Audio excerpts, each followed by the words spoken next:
આપણી સાથે જીગરજી છે. જીગરજી, આવા આજે ઓપ્શન રણનીતિ માટે ખાસ તમારી ક્યાં નજર? સી આજે ટોટલ બે સેક્ટર ચાલી રહ્યા છે. અગર આપણે જોઈએ તો ઓલમોસ્ટ આઈટી અને ફાર્મા. તો આઈટીમાંથી સૌથી પહેલા તો ઇન્ફોસિસની વાત કરીએ.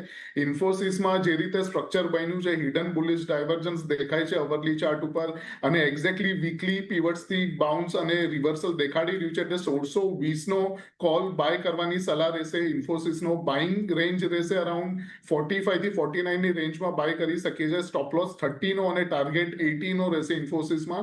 સેકન્ડ છે ફાર્મામાંથી છે ડોક્ટર રેડ્ડી. ડોક્ટર રેડ્ડીમાં પણ એક, અગર આપણે જોઈએ તો ઓલમોસ્ટ બધા કાઉન્ટર્સમાં આપણે જોયું છે કે એક સારું એવું મૂવ છે, અને રિસેન્ટલી ડોક્ટર રેડ્ડીમાં પણ એક બુલિશ ડાયવર્જન્સ હતો, હિડન બુલિશ ડાયવર્જન્સ, અને રેન્જ બ્રેકઆઉટ દેખાય છે સપોર્ટ લેવલથી. એટલે ડોક્ટર રેડ્ડીમાં 1250 નો કોલ બાય કરવાની સલાહ છે. જે બાઇંગ રેન્જ રહેશે 30 થી 32 ના વચ્ચે રહેશે. 18 નો સ્ટોપ લોસ અને 60 નો ટાર્ગેટ. એટલે જો એક ડૉક્ટર રેડ્ડીઝ પર સલાહ, 1250નો કોલ ઓપ્શન ખરીદારી કરીને ચાલો. 18 રૂપિયાનો સ્ટોપ લોસ, 60ના લક્ષ્યાંક એને તમારે અહીંયાથી ધ્યાનમાં રાખવાના. બીજી તરફ ઇન્ફોસિસ 1620નો કોલ, 30 રૂપિયાનો સ્ટોપ લોસ અને 80 રૂપિયાના ટાર્ગેટ સાથે ખરીદારી કરો. એટલે આ બંને પર એક ફોકસ રાખજો. ડૉક્ટર રેડ્ડીઝનો 1250નો કોલ ઓપ્શન અને ઇન્ફોસિસનો 1620નો કોલ ઓપ્શન. વેલ